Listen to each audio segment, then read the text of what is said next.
အားလုံးမင်္ဂလာပါကျွန်တော်ဒီနေ့ Chelsea နဲ့ Arsenal နဲ့ပွဲရတော့1-1နဲ့တည်ကြပါတယ်။စောပိုင်းမှာ Cancelo ဒါ Marino နင်းလိုက်တာကြောင့်ဒါ Dynamo က VAR ပြန်ကြည့်ပြီးတော့ထုတ်လိုက်တယ်။အဲဒီ foul နဲ့ပတ်သက်ပြီးတော့အများကြီးတော့ပြောစရာမရှိဘူး။ဆိုတော့တကယ်လဲ serious foul ဖြစ်သွားတာဖြစ်တဲ့အတွက်အထုတ်ခံတင်ပါတယ်ပြီးတော့အဲ့လိုထုတ်ခံလိုက်ရတာတော့မှဒါ Chelsea ရဲ့ဘယ်လိုပြောမလဲစိတ်တက်ပေါ့တက်ကြွထက်ပြီးတော့ကစားတော့မြင်ရတယ်။ဆိုတော့အဲ့ဒါကိုမြင်ရတော့မနိုင်ပြောအားရမိတယ်နိုင်တော့လိုချင်တာဒါပေမဲ့တယောက်ရောဆိုတဲ့အနေထားမှာဗျာဒီ Maresca ကြိုပြင်ထားတဲ့ match plan တွေကိုတုံးလို့မရတော့တာကြောင့်မလို့ဒါခွင့်လွှတ်ပေးလို့ရတယ်ဒါဒီနေ့ပွဲမှာ Arsenal ကလည်းထူးထူးခြားခြားနောက်တန်းမှာဒီ Saliba ဘာမထည့်ထားဘူးဗျာဒါကိုတွေက Gabriel နာလို့မပါတာပြင်ရော Saliba မထည့်ပဲနဲ့သူတို့ရဲ့ဒါ Hincapie နဲ့ Masquera ကိုထည့်တယ်ဆိုတော့Chelsea ဒါလူထုတ်မခံရရင်တခြားကြိုးစားရင်ဒါအခွင့်အရေးရနိုင်မဲ့ပွဲမျိုးဒါမဲ့ဒါထားလိုက်ပါဆိုတော့ဒီနေ့ပွဲအကြောင်းကိုပြန်ပြောရရင်ဒီနေ့မှာ Chelsea ဘက်မှာကစားပုံတော်တော်ကောင်းတဲ့ကစားသမားတွေရှိတယ်ဒါ Sanchez ဆိုရင်ဒီနေ့ဘောလုံးထွက်ပြီးဆွဲတာတွေဒါ Arsenal ဘက်တင်လိုက်တဲ့ဘောလုံးတွေထွက်ဆွဲတာတွေတော်တော်ကောင်းတယ်ပြီးတော့အပိုင်အခွင့်အရေး2ကြိမ်ကိုစိတ်ပွားတယ်ဒါ Sanchez ကိုကျွန်တော်တို့တော်တော်ဝေဖန်ပေမဲ့ဒီလိုပွဲမျိုးတွေကသူကဲတာတော်တော်များတယ်ဒါ PSG ပွဲမှာဆိုရင်လည်းလိုပဲဗျာ Sanchez ကကျွန်တော်တို့မယုံကြည်ဘူးဆိုပေမဲ့ तू ကထလုတ်ပြတတ်တယ်ဗျနောက်ပိုင်းနေလဲဖောင်နေမှန်လာတာတွေ့ရတယ်ဆိုတော့ကျွန်တော်တို့အဲ့လောက်ဝေဖန်မသိတော့ဘူးလို့ထင်တယ်ပြီးတော့နောက်ထပ်ပြောရမှာFofanaဆိုရင်ဒါ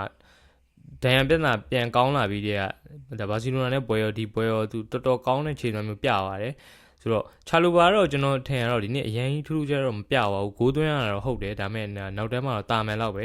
ဆိုတော့ပေးလိုက်ရတဲ့ဂိုးတကူမှာဆိုရင်ဒီ Marino ရဲ့ Madueke ရဲ့ဂျားထဲမှာကျွန်တော်တို့Gusto တယောက်ပဲရှိရဗျာသူတို့2ယောက်လုံးပျောက်နေအဲ့ဒုက္ခလေးတော့ရှိတယ်ဒါပေမဲ့ဒါတယောက်ဆိုတော့အဲ့လိုမျိုးတော့ဇက်တိုက်ဆိုတော့ပေးရမှာဗျာပြီးသွားရင်ကျွန်တော်ဒီနေ့တော်တော်ကောင်းတာ James ပါ James ကတော့တကွင်းလုံးနေရာအနှံ့မှာတွေ့ရတယ်ပြီးတော့Canceloမရှိတဲ့ကွက်လက်ကိုဗျာသူ့ရဲ့ဒါ Enzo နောက်ကိုပြန်ဆင်းပြီးတော့သူတို့2ယောက်တေချာကစားသွားတာတွေ့ရတယ်နက်တိုလဲတာမန်ကျွန်တော်ထင်ရတာမန်လောက်ပဲကစားသွားတယ်နက်တိုလဲအရင်ကြီးတော့မဟုတ်နေဘူးဆိုတော့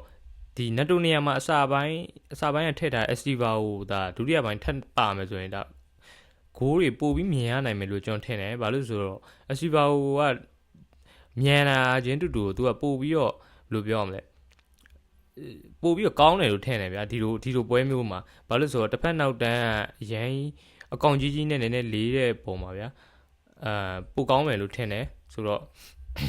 ဒါလူစားဝင်လာတဲ့ကနာချိုလဲသူ့အနေနဲ့သူမစိုးဘူးဒါပေမဲ့အရင်ကြီးတော့ကောင်းတဲ့ခြေစွမ်းမျိုးမပြပါဘူးအထူးပြောရမှာကျွန်တော်ပထမပိုင်းမှာတော့ကိုင်စီလိုမထွက်ခင်တော့ဂျာအိုဘက်ထရိုဆိုရင်ဗျာအခွင့်အရေး2ကြိမ်လောက်ရမယ်သူနည်းနည်းပေါ့ပါကြီးနဲ့ဘလူးကြီးကစားမှမသိဘူးဗျာတကယ်တော့အခွင့်အရေးတစ်ခုကိုတင်ပါမိမိရစုပ်ကင်လိုက်ရမှာအဲ့ဆိုရင်ပို့ပြီးချိန်နေကောင်းသွားနိုင်တယ်ဆိုတော့ကျွန်တော်မြင်ရတော့ဒီနေ့ပွဲကစားသွားတာကိုဒါရက်လက်ကိုလည်းလက်ခံတယ်ဗျာခြေစွမ်းလည်းကောင်းတယ်ဆိုတော့ဒီလိုစိတ်တက်မျိုးနဲ့ပွဲတိုင်းကစားဖို့လိုတယ်ဗျာဒါပေမဲ့အရင်ကျန်းတော့ကစားဖို့မလိုဘာလို့လဲဆိုတော့ကူရလာတို့ဘာလို့ဆိုပွဲစားတယ်အရင်ကျန်းကစားသွားတာဖြစ်တဲ့အတွက်စာကောက်ပွဲပထမပိုင်းမှာဒါခဏလေးပဲရှိသေးတယ်ဝါကက်ယူလိုက်တယ်စာကောက်ချပြီးတော့ယူပြီးတော့နောက်ပိုင်းကျတော့သွားပြီးတော့ကစားလို့မရတော့တေချာနည်းနည်းကျန်းတော့ကစားလို့မရတော့ဗျာအဲ့လိုစောစီးမယူသင့်ဘူးဗျာဆိုတော့မလို့လည်းမလို့အပ်ဘူးနည်းနည်းအရင်ရေးကြီးတဲ့အခိုက်အတန့်မျိုးမှာလှုပ်လိုက်တာဆိုတမျိုးဗျာဆိုတော့ဒီလိုမျိုး aggressive ဆန်ကစားတာလည်းကစားဗျာဒါပေမဲ့ဘောင်နဲ့ကစားတင်တယ်ဆိုတော့ဒီနေ့ပွဲကတော့ကျွန်တော်ကဂျေနဲ့ပါတယ်အားလုံးပဲဘယ်လိုထင်လဲမသိဘူးကျေးဇူးများတင်ပါတယ်